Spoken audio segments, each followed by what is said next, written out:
ದೇವರ ಪರಿಶುದ್ಧವಾದ ನಾಮಕ್ಕೆ ಸ್ತೋತ್ರ ಉಂಟಾಗಲಿ. ತಿರುಗಿನೊಂದು ಆವೃತ್ತಿ ನಿಮ್ಮೆಲ್ಲರನ್ನ ನೋಡುವುದರಲ್ಲಿ ನಾನು ಬಹಳ ಸಂತೋಷವುಳ್ಳವನಾಗಿದ್ದೇನೆ. ನಿಮ್ಮೆಲ್ಲರಿಗೂ ಬೇಗನೆ ಬರಲಿಕ್ಕಿರುವ ಕ್ರಿಸ್ತೇಸುವಿನ ಮಹಿಮೆಯ ನಾಮದಲ್ಲಿ ವಂದನೆಗಳು. ಈ ದಿನ ಕೂಡ ಒಂದು ಚಿಕ್ಕ ಆತ್ಮಿಕ ಸಂದೇಶವನ್ನು ನಾವು ಧ್ಯಾನಿಸೋಣ. ಪ್ರೀತಿ ಪೂರ್ವಕವಾಗಿ ಪ್ರಾರ್ಥನೆ ಮಾಡ್ರಿ. ಪ್ರೀತಿ ಪೂರ್ವಕವಾಗಿ ಪ್ರಾರ್ಥನೆ ಮಾಡ್ರಿ. ಅನೇಕ ಸಾರಿ ನಾವು ದೇವರ ಬಳಿಯಲ್ಲಿ ಪ್ರಾರ್ಥಿಸುವಾಗ ಡಿಮ್ಯಾಂಡ್ ಮಾಡಿ ಪ್ರಾರ್ಥಿಸ್ತೇವೆ, ಆಜ್ಞಾಪಿಸಿ ಪ್ರಾರ್ಥಿಸ್ತೇವೆ, ದೇವರೇ ಇದನ್ನು ಮಾಡಲೇಬೇಕು.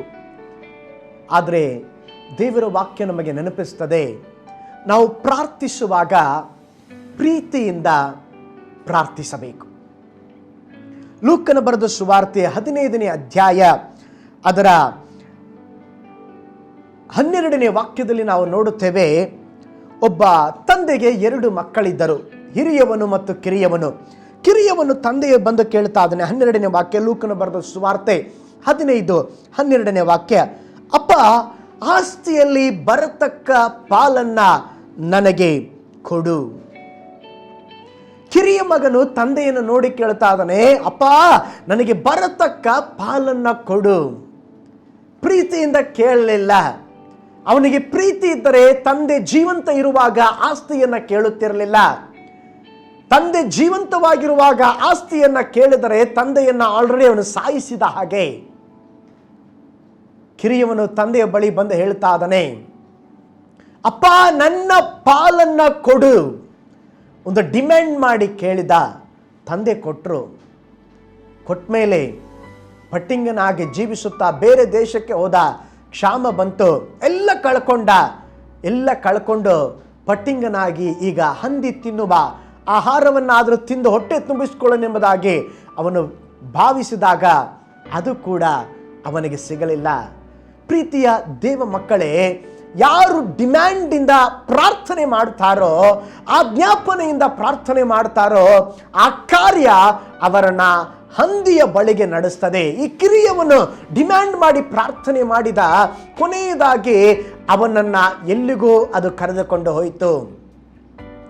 ಈಗ ಅದೇ ಕಿರಿಯ ಮಗನಿಗೆ ಬುದ್ಧಿ ಬಂದ ಮೇಲೆ ಅದೇ 15ನೇ ಅಧ್ಯಾಯ, ಲೂಕನ ಬರೆದ ಸುವಾರ್ತೆ 15ನೇ ಅಧ್ಯಾಯ 21ನೇ ವಾಕ್ಯದಲ್ಲಿ ಅವನು ಹೇಳ್ತಾ ಇದ್ದಾನೆ, ಅಪ್ಪ, ಪರಲೋಕಕ್ಕೆ ವಿರೋಧವಾಗಿ ನಿನ್ನ ಮುಂದೆಯೂ ಪಾಪ ಮಾಡಿದ್ದೇನೆ, ಇನ್ನು ನಾನು ನಿನ್ನ ಮಗನೆನಿಸಿಕೊಳ್ಳುವುದಕ್ಕೆ ಯೋಗ್ಯನಲ್ಲ. ಈಗ ಪ್ರೀತಿಪೂರ್ವಕವಾಗಿ ಪ್ರಾರ್ಥಿಸ್ತಾ ಇದ್ದಾನೆ. ಎಲ್ಲ ಕಳಕೊಂಡ ಅವಸ್ಥೆಯಲ್ಲಿ ಈಗ ಅವನಿಗೆ ಬುದ್ಧಿ ಬಂತು. ಈಗ ತಂದೆಯನ್ನು ನೋಡಿ ಹೇಳ್ತಾ ಇದ್ದಾನೆ, ಅಪ್ಪ, ನಿನ್ನ ವಿರುದ್ಧವಾಗಿ ಪಾಪ ಮಾಡಿದ್ದೇನೆ, ನನ್ನನ್ನು ಮಗನಾಗಿ ಸ್ವೀಕರಿಸಬೇಡ, ಒಂದು ಆಳಾಗಿ ಸ್ವೀಕರಿಸಪ್ಪ. ಪ್ರೀತಿಪೂರ್ವಕವಾಗಿ ಪ್ರಾರ್ಥನೆ ಮಾಡ್ತಾ ಇದ್ದಾನೆ. ದೇವರ ವಾಕ್ಯ ಹೇಳ್ತದೆ, ತಂದೆ ಅವನನ್ನು ಸ್ವೀಕರಿಸಿದರು. ನಮ್ಮ ಜೀವಿತದಲ್ಲಿ ಕೂಡ ಪ್ರೀತಿಯ ದೇವ ಮಕ್ಕಳೇ, ಅನೇಕ ಸಾರಿ ನಮ್ಮ ಪ್ರಾರ್ಥನೆ ಡಿಮ್ಯಾಂಡ್ ಆಗಿದೆ. ಅನೇಕ ಯೌವನಸ್ಥ ಮಕ್ಕಳು ಪ್ರಾರ್ಥಿಸುವುದುಂಟು, ಸ್ವಾಮಿ, ನಾನು ಈ ವ್ಯಕ್ತಿಯನ್ನ ಪ್ರೀತಿಸಿದ್ದೇನೆ, ಈ ವ್ಯಕ್ತಿಯನ್ನೇ ನನಗೆ ಕೊಡು. ಸ್ವಾಮಿ, ಈ ಹುಡುಗಿಯನ್ನೇ ನಾನು ಪ್ರೀತಿಸಿದ್ದೇನೆ, ಈ ಹುಡುಗಿಯನ್ನೇ ಕೊಡು. ಸ್ವಾಮಿ, ನಾನು ಇದನ್ನ ಬಯಸಿದ್ದೇನೆ, ಇದನ್ನೇ ಕೊಡು. ಒಂದು ಡಿಮ್ಯಾಂಡ್. ದೇವರ ವಾಕ್ಯ ಹೇಳ್ತದೆ, ಇಸ್ರಾಯೇಲ್ ಜನರು ಅವರು ಡಿಮ್ಯಾಂಡ್ ಮಾಡಿದ್ರು, ನಮಗೆ ಬೆಳ್ಳುಳ್ಳಿ ಬೇಕು, ನಮಗೆ ಮಾಂಸ ಬೇಕು. ಅವರು ಕೇಳಿದ್ದೆಲ್ಲ ದೇವರು ಕೊಟ್ಟರು. ದೇವರ ವಾಕ್ಯ ಹೇಳ್ತದೆ, ಅವರು ಅದನ್ನು ಭುಜಿಸುವುದರ ಒಳಗೆ ಅವರ ಪ್ರಾಣ ನಷ್ಟವಾಯಿತು. ಕಾರಣ ಅವರ ಡಿಮ್ಯಾಂಡ್ ಮಾಡಿದಂಥ ಪ್ರಾರ್ಥನೆ. ಇವತ್ತು ನಾವು ಯಾವ ವಿಧದಲ್ಲಿ ಪ್ರಾರ್ಥಿಸ್ತಾ ಇದ್ದೇವೆ? ನಮ್ಮ ಪ್ರಾರ್ಥನೆ ಪ್ರೀತಿ ಪೂರ್ವಕವಾಗಿರಲಿ, ಭಕ್ತಿಪೂರ್ವಕವಾಗಿರಲಿ, ತಗ್ಗಿದ ಮನೋಭಾವದಿಂದಿರಲಿ. ಒಂದು ಉದಾಹರಣೆ ನನಗೆ ನೆನಪಿಗೆ ಬರ್ತದೆ. ಸುಪ್ರಸಿದ್ಧ ದೇವ ಸೇವಕರಾದಂಥ C.S. ಸ್ಪರ್ಜನ್ ಒಂದು ಸಾರಿ ಸಂದೇಶವನ್ನು ತಯಾರಿಸ್ತಾ ಇದ್ರು. ಬೆಳಿಗ್ಗೆಯಿಂದ ಸಂಜೆವರೆಗೆ ಪ್ರಯಾಸ ಪಟ್ಟರು. ಒಂದು ಸಂದೇಶವನ್ನು ಸಿದ್ಧ ಮಾಡಲಿಕ್ಕೆ ಅವರಿಗೆ ಆಗಲಿಲ್ಲ. ಸತ್ಯದ ವಾಕ್ಯವನ್ನ ಗುರುತಿಸಿದ್ರು, ಪಾಯಿಂಟ್ ಬರೆದ್ರು. ಆದರೆ ಒಂದು ಪೂರ್ಣ ಸಂದೇಶ ಅವರ ಹೃದಯದಲ್ಲಿ ಮೂಡಿ ಬರಲಿಲ್ಲ. ರಾತ್ರಿ ಬಹಳ ಹೊತ್ತಿನವರೆಗೂ ಕಷ್ಟಪಡುತ್ತಾ ಇದ್ದರು. ಅದನ್ನು ನೋಡಿದಂಥ ಅವರ ಹೆಂಡತಿ, ಈಗ ಮಲಗಿ ನಾಳೆ ಬೆಳಗ್ಗೆ ನೋಡೋಣ, ದೇವರು ಸಹಾಯ ಮಾಡ್ತಾನೆ ಎಂಬುದಾಗಿ ಹೇಳಿದಾಗ ಗಂಡ ಹೆಂಡತಿ ಇಬ್ಬರು ಕೈ ಹಿಡ್ಕೊಂಡು ಪ್ರಾರ್ಥನೆ ಮಾಡಲಿಕ್ಕೆ ಪ್ರಾರಂಭಿಸಿದರು. ದೇವರೇ, ಒಂದು ಸಂದೇಶವನ್ನು ಸಿದ್ಧಪಡಿಸಲಿಕ್ಕೆ ನಾನು ಕಷ್ಟಪಡ್ತಾ ಇದ್ದಾನೆ, ನೀವು ನನಗೆ ಸಹಾಯ ಮಾಡ್ರಿ. ನೀನು ಪ್ರೀತಿಯುಳ್ಳ ದೇವರು, ನಾವು ನಿಮ್ಮನ್ನು ನಂಬಿದ್ದೇವೆ, ನಮಗೆ ಸಹಾಯ ಮಾಡ್ರಿ ಎಂಬುದಾಗಿ ಬಹಳ ಪ್ರೀತಿಯಿಂದ ಪ್ರಾರ್ಥನೆ ಮಾಡಿ ಮಲಗಿದರು.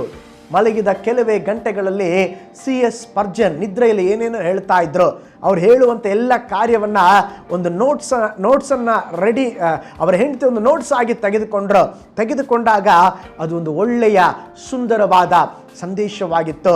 ಬೆಳಿಗ್ಗೆ ಎದ್ದ ತಕ್ಷಣವಾಗಿ C.S. ಸ್ಪರ್ಜನ್ಗೆ ಅವರ ಹೆಂಡತಿ ಅದನ್ನು ಕೊಟ್ಟು ಹೇಳಿದ್ರು, ನೋಡ್ರಿ, ರಾತ್ರಿ ನಿದ್ರೆ ಮಂಪಿನಲ್ಲಿ ನೀವು ಹೇಳಿದ ಎಲ್ಲ ಕಾರ್ಯ ಬರೆದಿದ್ದೇನೆ ನೋಡಿ ಎಂಬುದಾಗಿ ಹೇಳಿದಾಗ ಅವರು ನೋಡಿದಾಗ ಅದು ಒಂದು ಸುಂದರವಾದ ಸಂದೇಶವಾಗಿತ್ತು. ಅವರು ಪ್ರೀತಿಯಿಂದ ಮಾಡಿದ ಫಲವಾಗಿ ಒಂದು ಒಳ್ಳೆಯ ಸಂದೇಶವನ್ನು ಆ ರಾತ್ರಿಯ ಸಮಯದಲ್ಲಿ ದೇವರು ಒದಗಿಸಿಕೊಟ್ಟನು. ಪ್ರೀತಿಯ ದೇವ ಮಕ್ಕಳೇ, ದೇವರು ನಮಗೆ ಯಾವಾಗಲೂ ಬೆಸ್ಟ್ ಆದದ್ದನ್ನೇ ಮಾಡ್ತಾರೆ, ಬೆಸ್ಟ್ ಆದದ್ದನ್ನೇ ಕೊಡ್ತಾರೆ. ನೀನು ಮಾಡಬೇಕಾದದ್ದು ಪ್ರೀತಿಯಿಂದ ದೇವರ ಬಳಿ ಪ್ರಾರ್ಥಿಸಿರಿ, ಪ್ರೀತಿಯಿಂದ ದೇವರ ಚಿತ್ತಕ್ಕೆ ಒಪ್ಪಿಸಿಕೊಟ್ಟು ಪ್ರಾರ್ಥನೆ ಮಾಡ್ರಿ. ಹಾಗಾದರೆ ಪ್ರೀತಿಯಿಂದ ಪ್ರಾರ್ಥಿಸೋಣ, ದೇವರಿಂದ ಅದ್ಭುತವನ್ನು ಹೊಂದಿಕೊಳ್ಳೋಣ. ದೇವರು ನಿಮ್ಮನ್ನು ಧಾರಾಳವಾಗಿ ಆಶೀರ್ವಾದ ಮಾಡಲಿ. ಮೈ ಗಾಡ್ ಬ್ಲೆಸ್ ಯು.